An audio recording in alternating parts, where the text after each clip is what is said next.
Oi, gente! Hoje a gente vai continuar o estudo da matéria e vamos falar um pouquinho sobre mudanças de estado de agregação, sobre os estados de agregação e as mudanças que ocorrem, tá?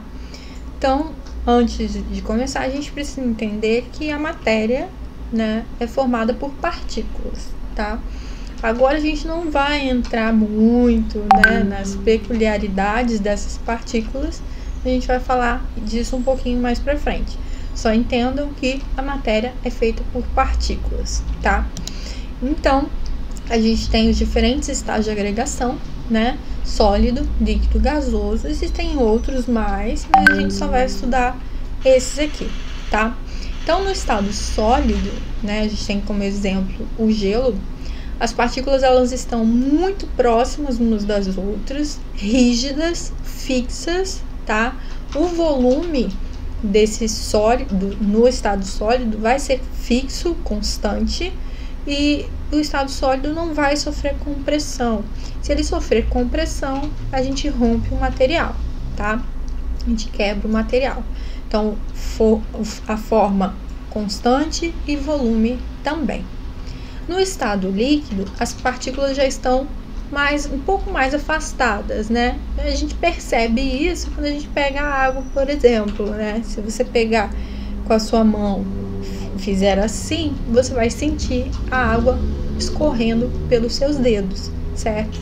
Devido a justamente essas partículas estarem um pouco mais afastadas, tá? A forma vai ser variável e o volume vai ser constante. Ou seja, se eu pegar a água tá num recipiente, num copo, e transportar para um outro recipiente, uma panela, por exemplo, a forma que ela assume vai mudar, né? Antes ela tinha o formato do copo e ela passou a ter o formato da minha panela, certo? Então, forma variável e o volume não vai mudar, tá? No estado gasoso, as partículas, elas estão muito afastadas umas das outras, tá? Bem mais afastadas do que no estado líquido. O movimento dessas partículas é muito grande, elas estão muito agitadas, a gente diz que o grau de agitação delas é alto, tá? E a forma e o volume nesse estado vão ser completamente variáveis, tá? Se chegar alguém com perfume muito forte aqui no ambiente, o que vai acontecer é que esse cheiro vai se espalhar rapidamente, justamente porque as partículas estão muito agitadas, tá? E o gás, né, as partículas gasosas, elas tendem a ocupar geralmente a forma e o volume do recipiente, né? No caso, eu tô numa sala, esse gás se espalharia por toda a sala, certo? Então, esses são os três estados de agregação. Então, entre eles, né, a gente tem as mudanças. Então, vai envolver aumento ou diminuição da temperatura, tá? Que está relacionada também à pressão, é importante vocês saberem. Então, aumento da temperatura ou diminuição da pressão, a gente tem as transformações indo para esse lado. E diminuição da temperatura, aumento da pressão, as transformações para esse outro lado, certo? Então, vamos lá. Do estado sólido para o estado líquido, a gente tem a fusão, uma mudança que a gente chama de fusão, certo? Ela vai ocorrer a determinada temperatura para determinada substância. Cada substância vai ter a sua temperatura de fusão, a temperatura na qual ela passa do estado sólido para o líquido, tá? Então, ocorre com a absorção de calor, né? Aumento da temperatura ou diminuição da pressão. Do estado líquido para o estado gasoso, a gente tem a vaporização. A vaporização, ela é o nome do processo, que pode ocorrer de três maneiras distintas, tá? Então, a gente tem a evaporação, que é um processo mais espontâneo, que ocorre normalmente com qualquer líquido. Tem a ebulição, que é a vaporização que ocorre na temperatura de ebulição, que é a temperatura na qual a substância passa do estado líquido para o estado gasoso. E, por fim, a calefação, que é quando a gente tem uma superfície com uma temperatura superior à temperatura de ebulição da substância. Então, o exemplo seria uma chapa metálica, uma panela que você esqueceu no fogo, ela aqueceu muito, quando você chegou próximo, suas mãos estavam molhadas, caíram respingos de água. O que acontece imediatamente? As gotículas de água passam para o estado gasoso muito rapidamente, tá? Então, esse é o exemplo da calefação, que é um dos processos de vaporização, tá bom? Então, só para vocês saberem distinguir. Do estado sólido para o estado gasoso, a gente tem uma mudança que a gente chama de sublimação. É uma mudança de estado que ela ocorre sem passar para o estado líquido, tá? Vai direto do sólido para o estado gasoso, chamamos de sublimação. Existem algumas substâncias, né, que passam por esse processo. Tenho 3 exemplos: o gelo seco, a naftalina e o iodo. O gelo seco é o gás carbônico no estado sólido, né? Geralmente ele é muito usado em festas, né, naqueles drinks que ficam saindo uma fumacinha. Aquela fumacinha é justamente o gelo seco. Também se usa em teatro para efeitos especiais, tá? De fumaça. A naftalina é usada geralmente, o pessoal mais antigo que usa, né, em guarda-roupa para espantar traça, ou eu já vi muito em banheiro, né? O pessoal coloca no ralo, que é para não sair nenhum bicho dali, para espantar baratas, tá?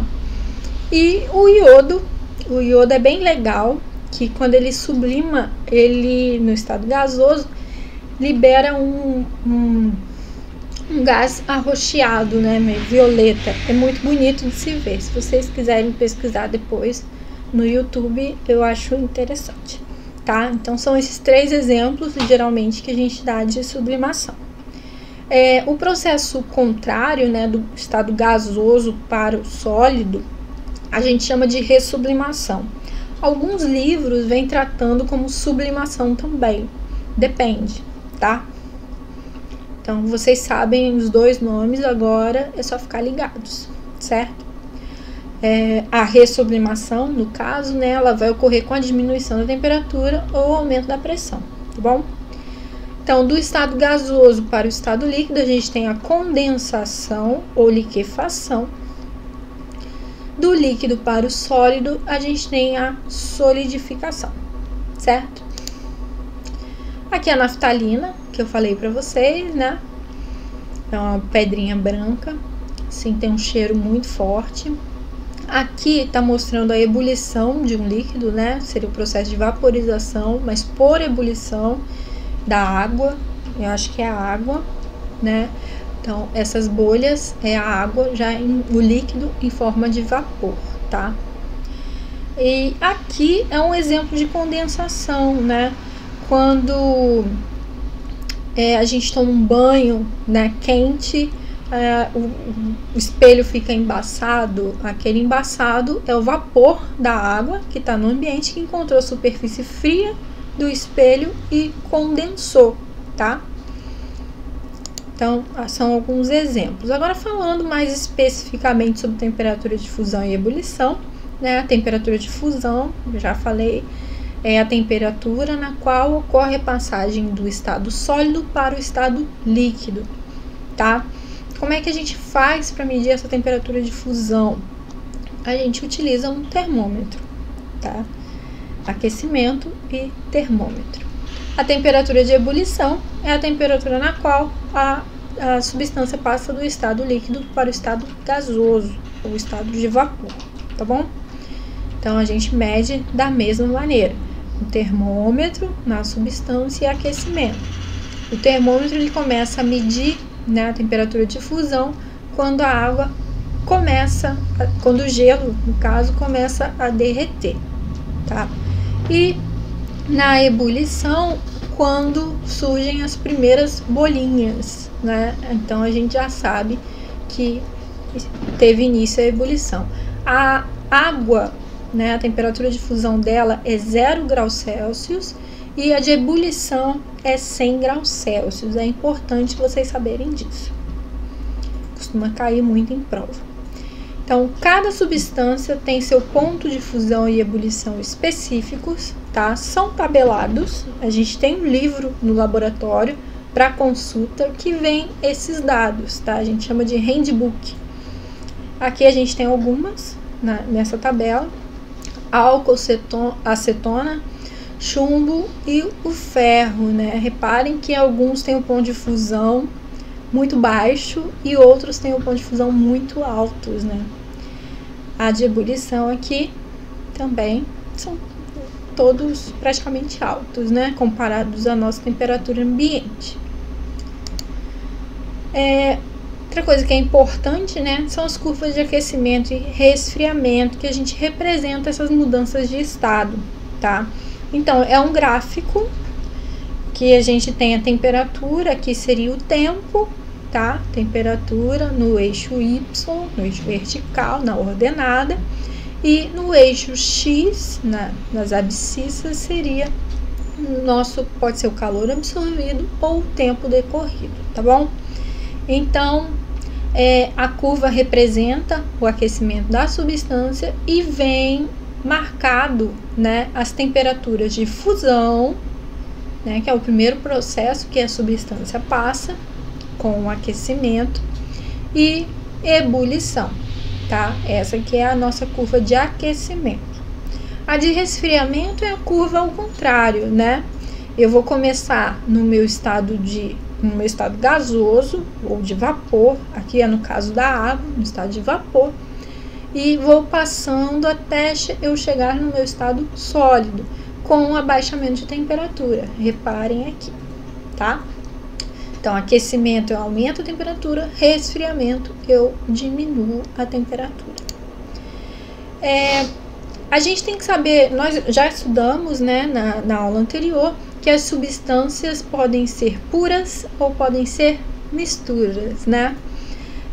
Como é que a gente diferencia graficamente uma substância pura de uma mistura? É muito simples. Então, uma substância pura, ela vai apresentar sempre o ponto de fusão e ebulição constantes. Ele vai ser o mesmo do início ao fim de cada transformação. Então, para a água, né, quando ela está no estado sólido, passando para o estado líquido, a fusão, a temperatura vai permanecer 0 graus Celsius até que todo o meu sólido derreta, passe para o estado líquido, certo? Então, aqui é a nossa fusão. Acabou a nossa fusão, o aquecimento continua até a gente chegar na temperatura de ebulição. Então, a temperatura de ebulição da água é 100 graus Celsius e ela vai permanecer 100 graus Celsius até que todas as partículas, né, todas as moléculas de água passem para o estado de vapor, certo? Para as misturas, o gráfico já fica diferente, né? Quando a gente mistura uma coisa na outra, a gente vai causar variações na temperatura de fusão e ebulição, tá?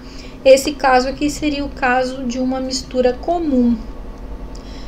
Por exemplo, uma mistura de água com açúcar dissolvido, tá? Então, reparem aqui que o patamar, né, a temperatura não é mais uma reta aqui. Ela tá um pouquinho mais inclinada, tá? Então, a temperatura vai se encontrar dentro de uma faixa de temperatura de fusão. A ebulição, mesma coisa, certo? Então, para as substâncias puras, a gente, alguns gráficos eles vêm com o tempo aqui embaixo. Isso é importante porque já vi muitas questões que elas pedem para você determinar qual foi o tempo de fusão, qual foi o tempo de ebulição. Então, é só você rebater aqui, ó. A gente sabe que o primeiro patamar é a fusão para uma curva de aquecimento. Então, rebate aqui na reta do tempo e a gente calcula qual foi o tempo de fusão. Para a ebulição, a mesma coisa, tá? Antes da fusão, a gente tem a substância no estado sólido. No caso da água, tá na forma de gelo. Cheguei na minha fusão, eu tenho os dois estados físicos, o sólido e o líquido, porque o sólido está derretendo, né? Passando para o estado líquido. Então, a gente diz que a coexistência de dois estados físicos, sólido e líquido. Acabou a fusão, a gente só tem estado líquido, até que a gente chegue à temperatura de ebulição, onde a água passa para o estado, começa a passar para o estado de vapor, né? Então, aqui nesse patamar, no ponto de ebulição, a gente tem a água em dois estados, coexistência de líquido e gás, vapor, tá? Acabou a ebulição, eu só tenho o vapor de água, certo? Para as misturas comuns, né? Aqui, ó, variável, a fusão e a ebulição, tá? A gente tem uma faixa de temperatura. E existem alguns casos particulares, né? São dois. A gente tem as misturas eutéticas, tá? Elas vão se comportar como uma substância pura durante a fusão, ou seja, o patamar aqui da fusão vai ser constante, a temperatura vai permanecer a mesma do início ao fim. E a ebulição, não, ela vai apresentar um patamar, né, variável, não vai ser constante. Então, os exemplos que a gente tem aí, ó, a solda, que é uma liga de estanho, mistura de estanho e chumbo, e o gelo mais o sal de cozinha, tá? Que a temperatura de ebulição, ela entra dentro dessa faixa, de uma faixa de temperatura. O outro caso particular são as misturas azeotrópicas, tá? Elas vão se comportar como uma substância pura durante a ebulição. O patamar aqui da ebulição vai ser constante, mas o da fusão não, ele vai ser variável, tá? Então, por que que isso é perigoso? Se a gente quiser separar o álcool da água, por exemplo, a gente não consegue. A gente separa geralmente pelo ponto de ebulição, mas se os dois estão misturados e formam mistura azeotrópica, a gente não pode usar o método de como método de separação a ebulição, correto? Então, a gente não usa, a gente vai estudar os métodos de separação na próxima aula. Então, é isso. Até a próxima. Estudem, façam os exercícios e podem tirar dúvidas comigo. Estou à disposição. Beijos.